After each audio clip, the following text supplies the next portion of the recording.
By Star Editorial BoardThu, June 21, 2018. Doug Ford always said he was going to scrap Ontario's system of pricing carbon to fight climate change. Still, the incoming Premier has picked a surprising place to start.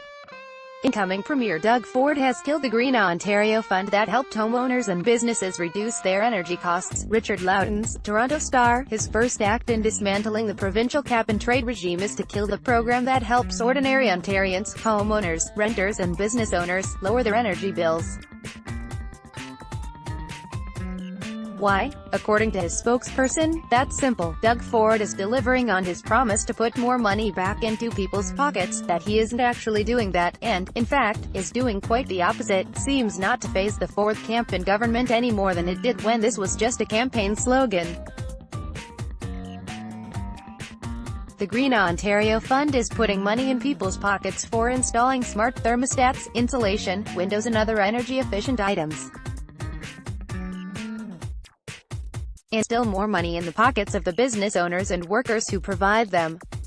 That's something that seemed to come as a surprise to Ford, who, after 2 days of backlash from customers and businesses left in the lurch, was forced on Thursday to extend the program's death date for existing applications to the end of October. Ford's swift move to end this energy conservation program raises questions about what he intends to do with the millions sitting in the fund. Will he try to scoop that up as a jump start on his claim that he can save billions through the magic of efficiencies in government operations? That fund was financed by carbon-polluting industries that purchased credits to exceed their emission limits. Companies have purchased nearly $3 billion worth of pollution credits to operate under the existing cap-and-trade program. The previous Liberal government intended to invest that in programs such as energy retrofits for aging high-rises and transit to further reduce greenhouse gas emissions. Ford dipped that money back in some convoluted scheme demanding, for example, that fuel companies pass on the money to customers at the pump? Or will he try to keep it, and put millions of it towards paying lawyers to battle Ottawa's plan to impose a carbon tax on Ontario? The federal government has stated that any province that doesn't have its own carbon pricing scheme in place by 2019 will inherit the federal carbon tax. Ford, naturally, has said he'll fight that. Ford hasn't officially taken the reins of provincial power. That happens on June 29, and already he's shown he can destroy something. He has yet to show he can build anything. Ford didn't get rid of the Green Energy Fund because he has a better idea about how to drive energy conservation.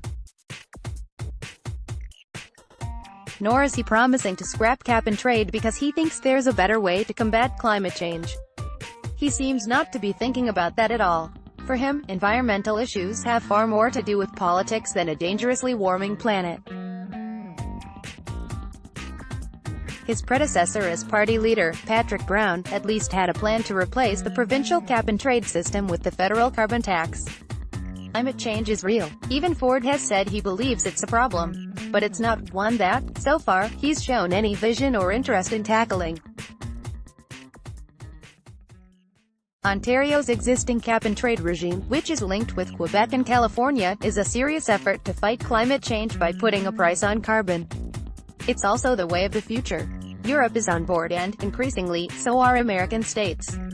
Even China, the world's biggest carbon polluter, has started a cap-and-trade program.